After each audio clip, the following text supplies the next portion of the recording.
Bonjour à tous, on se retrouve aujourd'hui pour la critique du Sang et des larmes, dernier film de Peter Berg avec notamment Mark Wahlberg, Ben Foster, Emile Hirsch, Taylor Kitsch et Eric Bana dans les rôles titres. Le film a été également scénarisé par Peter Berg, ce qui me laissait assez sceptique. Peter Berg a été le réalisateur de Hancock mais également de Battleship, film qui m'avait extrêmement déçu. J'étais un petit peu mitigé quand j'ai donc entendu que Du Sang et des larmes était un film réalisé par Peter Berg. Ça me laissait assez sceptique dans le sens où je me suis dit j'espère que ça va pas être un film de kéké, tout simplement.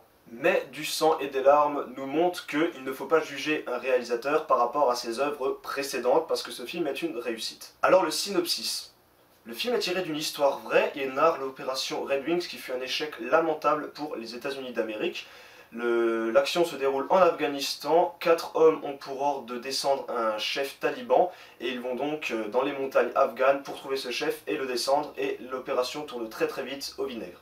Pendant tout le visionnage, j'ai pas pu m'empêcher de penser à la Chute du Faucon Noir que Ridley Scott avait réalisé en 2001-2002, parce que ces films sont assez similaires dans leur construction. On découvre tout d'abord la base, ensuite l'ordre de mission, ils sont envoyés sur place. Au début, la mission est un succès, ensuite il se passe un événement bien précis qui fait foirer absolument toute opération, les hommes sont obligés de battre en retraite. C'est la même construction, mais ça marche, parce que Du Sang et des larmes, il diffère quand même de la Chute du Faucon Noir, dans le sens où on ne tombe pas dans le cliché habituel de l'Afghan contre l'Américain. En fait, le film prend à contre-pied ce stéréotype. Dans la Chute du Faucon Noir, il y avait clairement deux camps identifiés, les Américains et les Arabes. Enfin, les Arabes, je suis pas raciste, hein. Dans Du Sang et des larmes, c'est pas réellement ça. Au début, j'avais peur de ça, parce que c'est vraiment ce que le film nous laisse penser, mais le film se révèle être assez surprenant, puisque c'est ce qu'il nous montre. Il nous démontre tout simplement ce stéréotype au début du film, pendant la première heure. Et après, il y a un véritable retournement scénaristique qui fait que le film prend à contre-pied ce stéréotype qu'il nous a montré en début. Et c'est très malin de la part de Peter Berg. Je suis vraiment content parce qu'il a un réel talent de réalisateur et il a aussi un réel talent de scénariste. Le scénario reste assez basique dans son ensemble, mais il y a quelques retournements qui sont très bien faits. Et je pense notamment aussi à la bande sonore.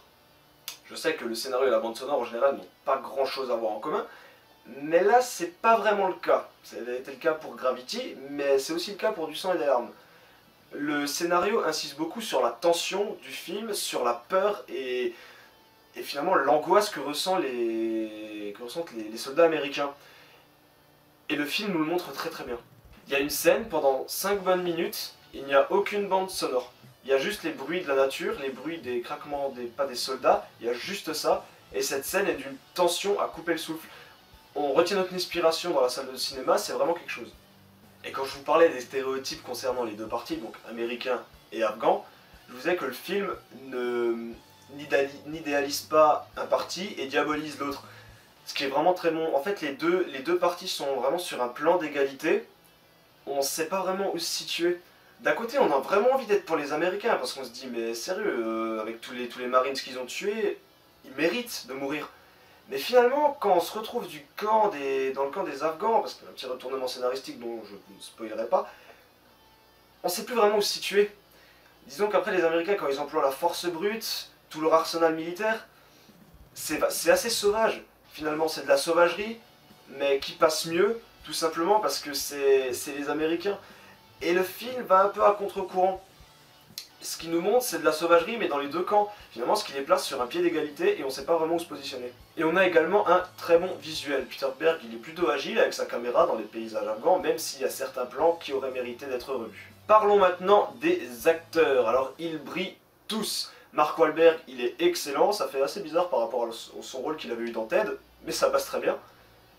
Emile Hirsch, très bon. Eric Bana, qu'on n'avait pas vu depuis Star Trek en 2009, excellent aussi.